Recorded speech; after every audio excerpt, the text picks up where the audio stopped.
I'm Caroline Dowd-Higgins. Thank you for listening to Your Working Life, my podcast series featuring thought leaders in the career and personal growth arena.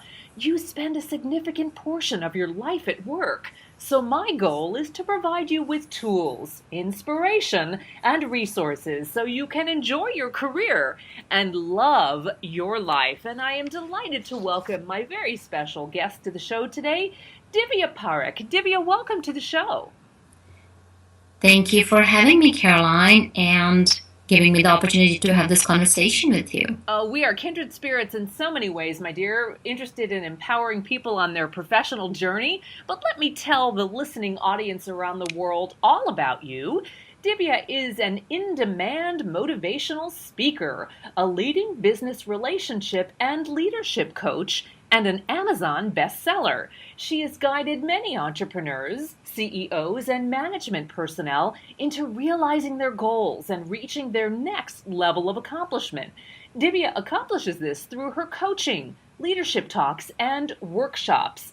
And her books, including her newest, The Entrepreneur's Garden, 9 Essential Relationships to Cultivate Your Wildly Successful Business, serve as the foundation for many leaders in business and organizations. And her other books include Stress Management, Mindfulness Mastery, Critical Thinking, Candid Critique, Appreciative Inquiry, Leadership and Influence, and Emotional Intelligence. So, Divya, you are a wealth of information and such an important expert. Let's dive right in, though, and talk about entrepreneurs, since that is a sweet spot for you. Do you think that entrepreneurs live an easier life in comparison to the corporate professionals, Divya? That's a great question, Caroline. This is one of the myths that most people think that entrepreneurs have it easy because now they're own boss, they've got flexible timing. And what I want to share is that entrepreneurs leave a legacy behind. They live a legacy because they are interacting with the community on a broader basis than a professional in a corporate. And they do have their fair share of stress and overwhelm. The only difference is that in corporate world, there can be timelines that are being imposed by other people, whereas for entrepreneurs, they have to wear so many different hats and they have to juggle differently.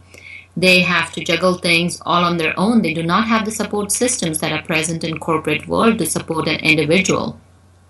So especially for small entrepreneurs and entrepreneurs with small teams, they are struggling with having the establishment of systems. So if it's not planned right, entrepreneurship can be stressful. Now, yet at the same time, one of the things that differentiates an entrepreneur from a professional is having that passion. Yeah.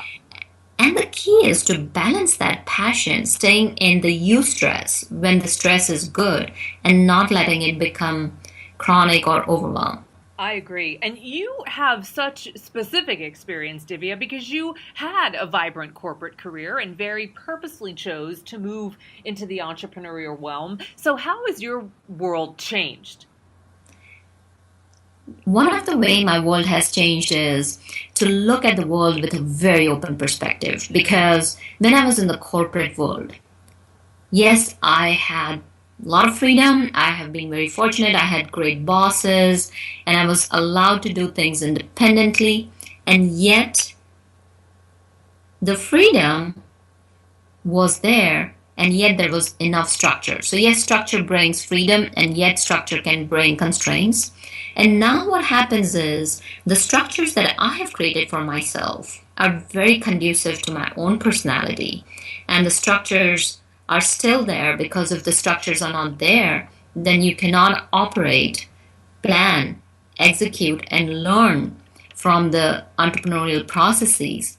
So it's about having structures that allow you to have freedom and play into the field of creativity. And I love that you're really talking about designing structures that are customized for you. And that's a wonderful, wonderful opportunity. Divya, you write so beautifully about the relationship with self, especially for those transitioning from corporate to the world of entrepreneurship. Can you tell me more about that? Absolutely, Caroline. When I talk about relationship with self is, let's take a look at the bigger picture. So when we talk about ourselves, it's not only just us. It is, you may have a spouse, you may have children, you may have a job, you have your health, you have your looks, you have your finances, you have the way you spend your day, your time, you have your parents, you have your friends, you have your community, you have social. So we are one part of the whole system. We never look at that. And when we talk about greater good, we think, oh, it's greater good for the planet or some people out of somewhere.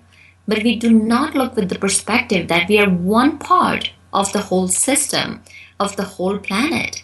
And when you look from that perspective, it's so important to have that relationship with self, being true to yourself. And when I say that, being true to yourself it involves three different elements. And these elements are so important for you to not only be happy in your personal life, to live the quality of life that you deserve, but it's also about living a life where you can grow your business and you can impact others. And those 3 points when we talk about relationship with self, which I've talked extensively in my book, is about mindfulness. I'm so glad you talked about that. I just want to, forgive me for interrupting, I want you to talk about mindfulness, but what struck me is the greater good really starts with each of us individually. So thank you for making that so simple and crystal clear. But please keep telling us more about mindfulness. Oh, absolutely. And thank you, Caroline, for your feedback. It is so true that, yes, it does begin with yourself. And when we have the 3 core things that make our relationship with self great, one is mindfulness, second is authenticity, and third is our core values and being in alignment with those values. So mindfulness, I always say that let's imagine you or anyone else. Let's say you are in a park. You're right there with your child, or you could be sitting there with your friends having a picnic, or you're there for a walk. Now you're walking, and especially at this time of the year, I love fall. And we're very fortunate in North Carolina this year to see different hues of color. That green blending with the yellow, that lime green, and peach, and reds, and orange, and golds.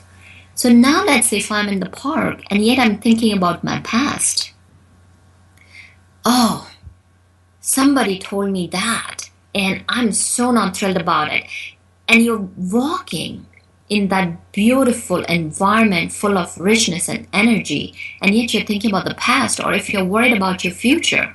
So what's happening is you're passing through life. You're not living your life. You're just there.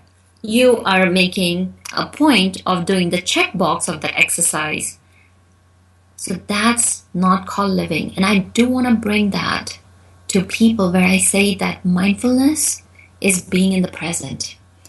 And it's okay if thoughts come. Mindfulness does not mean that you do not experience emotions.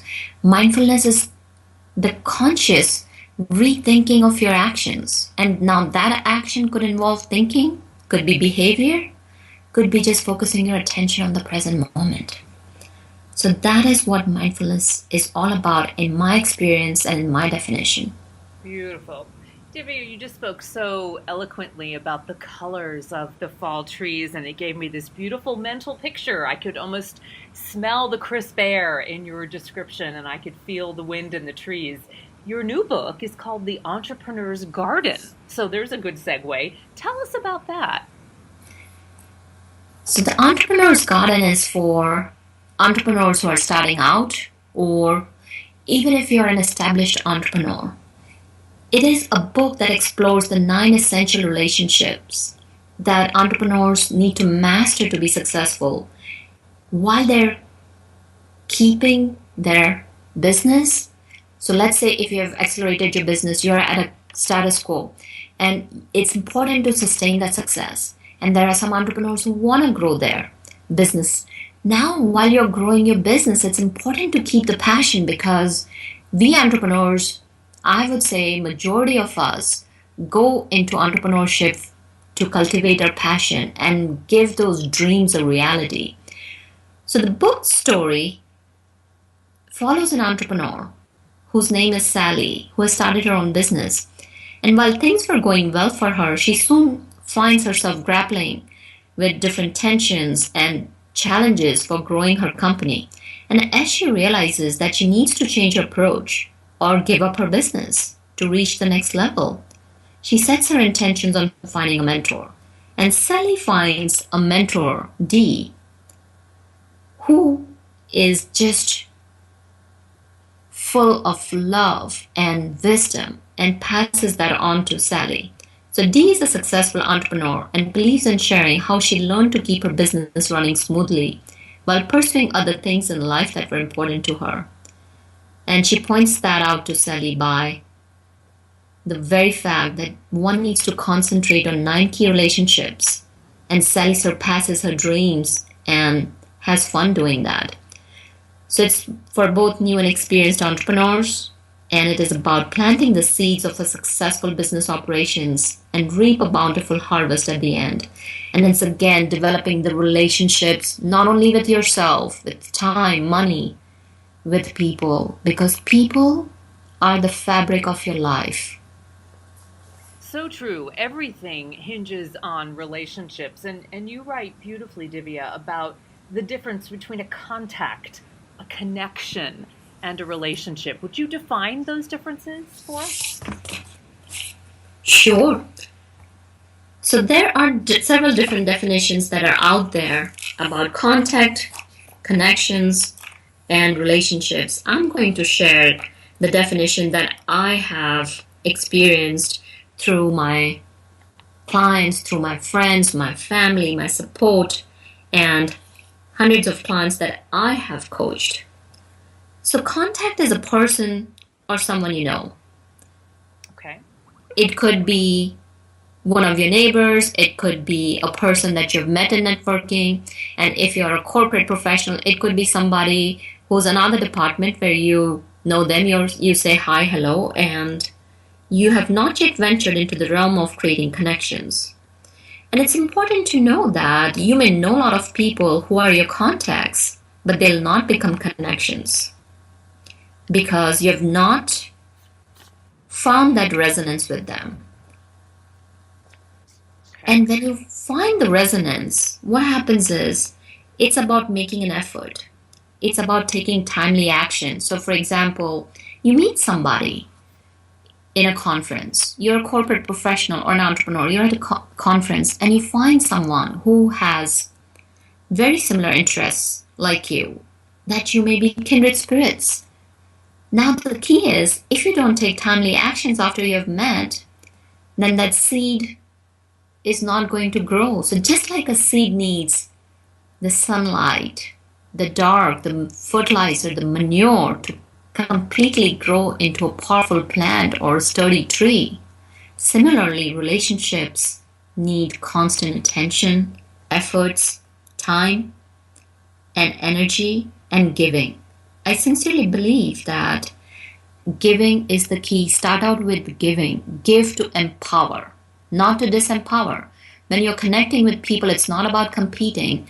It's about giving to serve. Now, we take one step further that connections can stay as connections where you're good friends.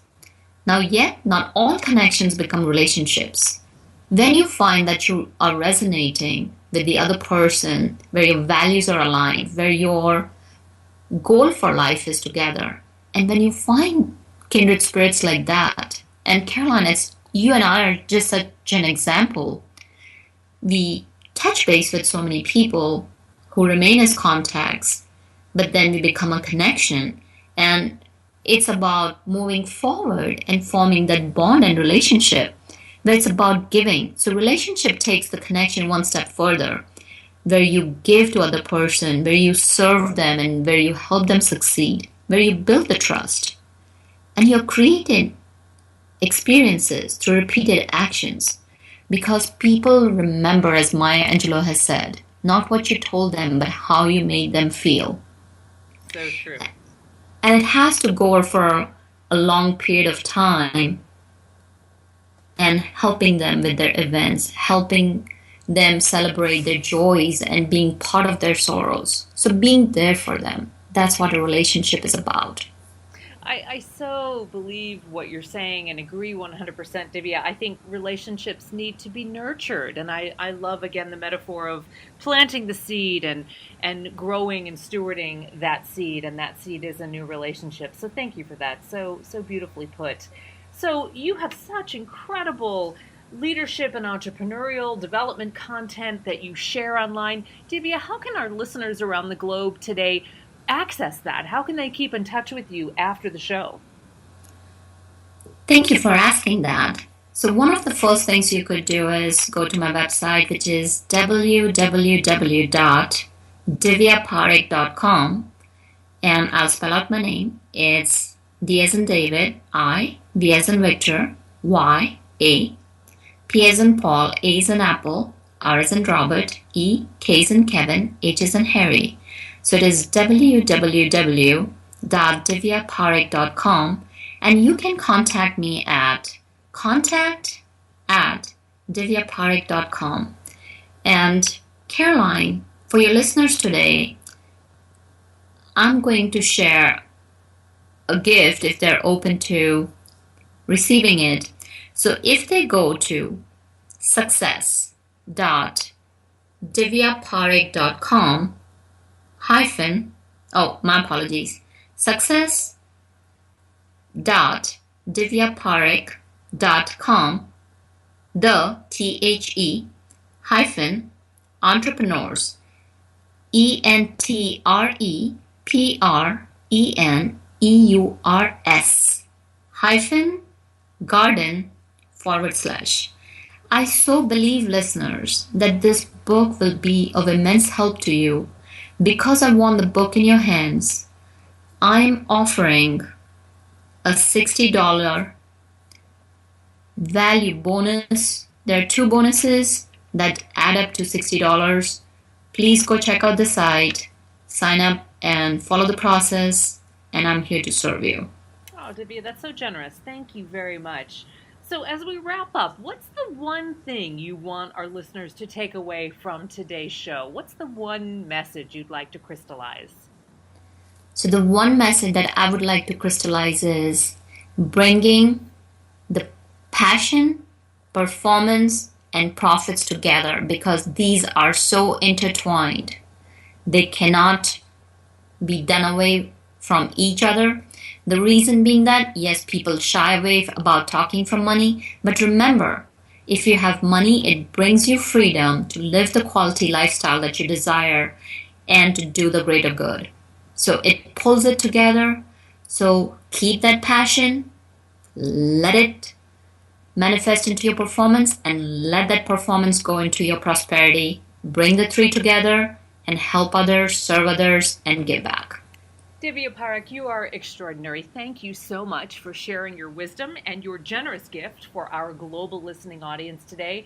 I treasure you and look forward to collaborating with you again in the future, and I'm so grateful that you shared your wisdom with our audience today. Thank you, Caroline, for this opportunity. I'm really grateful, and it has been such a joy knowing you and having you on my radio show as well. And as I get to know more of you, Caroline, you're a treasure, and I'm blessed and very grateful to have you in my life. So thank you again. Oh, thank you. And I want to thank all of you for tuning in to Your Working Life, where my goal is to help you design your career destiny so it doesn't happen by default. Career and life satisfaction is possible, and it's time to embrace what you love doing so you can do more of it.